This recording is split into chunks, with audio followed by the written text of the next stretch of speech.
This isn't just a piece of rusted metal, it's a survivor. It witnessed the fall of a Roman metropolis and the rise of a Viking kingdom. Its story, and thousands more like it, are kept inside the walls of a museum that holds the key to understanding one of Britain's most legendary cities. York is a city built on layers of conquest, rebellion, and power. When you walk its streets, you're walking on ghosts, Roman soldiers, Viking raiders, and medieval nobles. But how do you separate the myths from the real story? Well, you come here, to the Yorkshire Museum. Because this building isn't just a collection of old things, it's a time machine. Today, we're firing it up to travel through 3 of York's most defining eras. We will uncover the secrets of the Roman Eboracum, the brutal, brilliant world of Viking Jorvik, and the power and piety of medieval York, all through the treasures that lay left behind. To truly understand York, we must dig deeper, past the Romans, to a time before recorded history. The museum's collections plunge into the deep past, showcasing artifacts from Yorkshire's prehistoric people. It holds polished stone axes from the Neolithic period, hinting at the region's first farmers over 6,000 years ago. It even cares for Mesolithic treasures from Starkar, one of Europe's most significant Stone Age sites, where people lived over 11,000 years ago. And it holds spectacular finds from the Iron Age, like the Menesbury Hoard, the largest of its kind ever found in the UK, revealing a world of Celtic chieftains and war chariots that thrived long before a single Roman legionary ever arrived. But it was the arrival of those legions that would transform this place forever.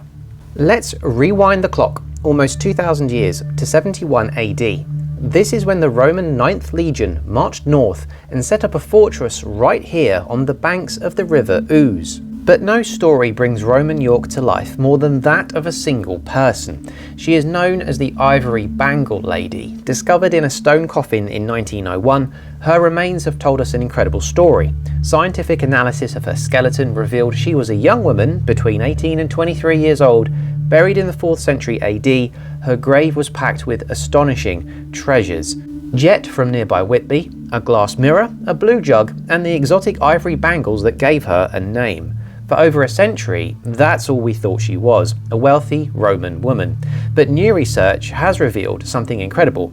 Isotope analysis of her bones suggests she grew up in a warmer climate, possibly on the Mediterranean coast, while a study of her skull suggests she had North African ancestry. This wasn't just a Roman city, it was a cosmopolitan metropolis. A high-status woman of colour living and dying on the northern frontier of the empire, her very existence rewrites the story that we thought we knew. Found with her was a small bone plaque inscribed with the words "Hail Sister, may you live in God," hinting at an early Christian community in the city. She wasn't an outsider, she was the heart of society. Her story, preserved in these museum walls, proves that Roman York was a diverse, multicultural hub connected to the furthest reaches of the empire. But of course, empires fall, and by 410 AD the Roman legions had withdrawn from Britain, and Eboracum's grand stone buildings started to crumble. For a few centuries the city faded into relative obscurity, but then in 866 everything changed. A new force arrived on England's shores. They were known as the Great Viking Army, and they came for conquest. When they seized the city, they didn't just occupy it, they remade it. Eboracum became Jorvik, and it would soon grow into the capital of the Danelaw, a powerhouse of the Viking world. This shift from raiding to settlement is captured nowhere better than in the Viking North exhibition. It showcases the best collection of Viking artifacts outside of London, exploring the invasions, global trade, and the unique Anglo-Scandinavian identity forged right here. To understand the wealth and reach of Jorvik, you just have to look at one of the museum's greatest treasures, the Vale of York Hoard. Discovered in 2007 by 2 metal detectorists, this single pot held a breathtaking collection of 617 silver coins and 65 other items. This wasn't just a piggy bank, it was a snapshot of the entire Viking world. Inside the beautifully decorated silver cup, itself likely looted from a church in what was now France, were items from all over the globe. There's a rare gold arm ring, a symbol of a warrior's status, possibly from Ireland. There's hack silver, chopped up in bits, made from jewellery from Scandinavia and used as currency. And then there are coins. They came from everywhere. Coins with Christian symbols sit right next to those with pagan Norse imagery. Most astonishingly, there's a silver dirham struck in modern-day Uzbekistan. Think about that journey. That one small coin travelled thousands of miles along trade routes, up rivers into Russia, through Scandinavia, and finally ended up buried in a field in North Yorkshire. It's proof that Jorvik wasn't an isolated stronghold, it was a thriving hub in an international network, connecting cultures and continents. The hoard was probably buried in around 927 or 928 AD, a time of huge unrest when the Anglo-Saxon king Athelstan captured York, a pivotal moment in the battle for England.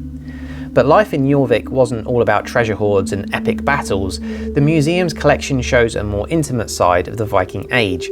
You can see everyday items like iron knives, bone buckles, and antler gaming dice. You can almost picture them gathered on the cold northern night playing board games. The Viking North exhibition even explores the more surprising parts of this society, from evidence of slavery to the Viking equivalent of cheap costume jewellery, a piece of copper gilded to look like expensive gold. These objects ground the epic sagas in reality. They tell the stories of craftsmen, traders, families, and farmers. They show how the Vikings didn't just conquer York, they lived here, worked here, and created a vibrant new culture that reshaped the identity of the North. The story of Viking York is part of a much larger saga, the conquest of the North. The arrival of the Great Heathen Army in 865 AD marked a turning point in English history. This wasn't just another coastal raid, it was a coordinated invasion by a coalition of Scandinavian warriors aiming to conquer and occupy the Anglo-Saxon kingdoms. Their primary target was Northumbria, the most powerful kingdom in the north. And after landing in East Anglia and securing horses, the army marched north and seized York in 866 AD, taking advantage of a civil war between rival Northumbrian kings. This victory didn't just create Jorvik, it established the heart of a new Viking territory known as the Danelaw. Stretching across northern and eastern England, this was a realm where Danish laws and customs held sway. The focus shifted from raiding to ruling as warriors became settlers, farmers, and traders. Archaeological finds of temporary Viking army camps, like the one at Aldwick in North Yorkshire, gives us new insights into how these settlers expanded across the new territory.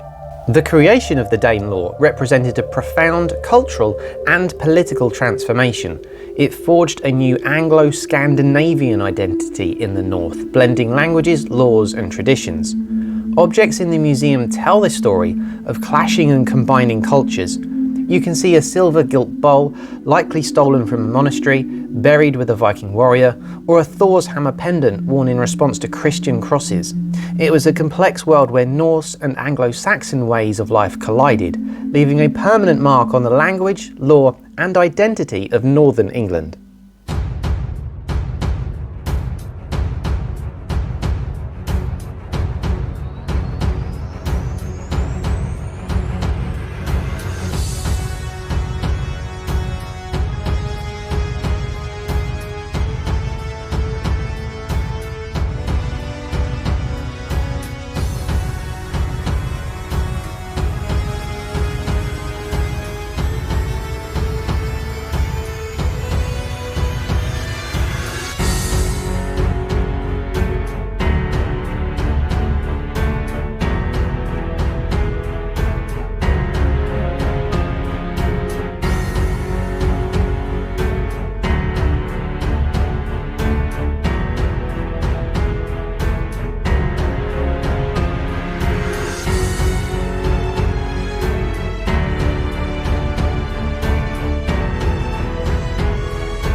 The end of Viking rule wasn't the end of York's story, it was another beginning. After the Norman conquest in 1066, York became the undisputed capital of the north, a centre of both royal and religious power. This era of soaring ambition and artistic devotion is preserved throughout the museum. You can feel it in something called the Gilling Sword, found by a schoolboy in a river in 1976. This 9th century Anglian sword is a masterpiece of weapon design, with a hilt beautifully decorated with silver. It represents the warrior society that dominated that period right after the Vikings, a link between the old world and the new one being forged. It's a symbol of power, status, and the brutal reality of a kingdom built by the sword. But medieval York was also a city of profound faith. Nothing shows this better than the Middleham Jewel. Discovered near Richard III's northern home, this stunning 15th century gold pendant is set with a brilliant blue sapphire. One side is engraved with the Trinity, the other with the Nativity. This wasn't just jewellery, it was a powerful religious amulet, possibly intended to protect its high-value status owner during childbirth. It speaks of a world where faith, art, and even magic were intertwined. A personal treasure that tells a bigger story about life and belief in medieval England. It may have belonged to a noblewoman in Richard III's family, connecting it directly to the Wars of the Roses.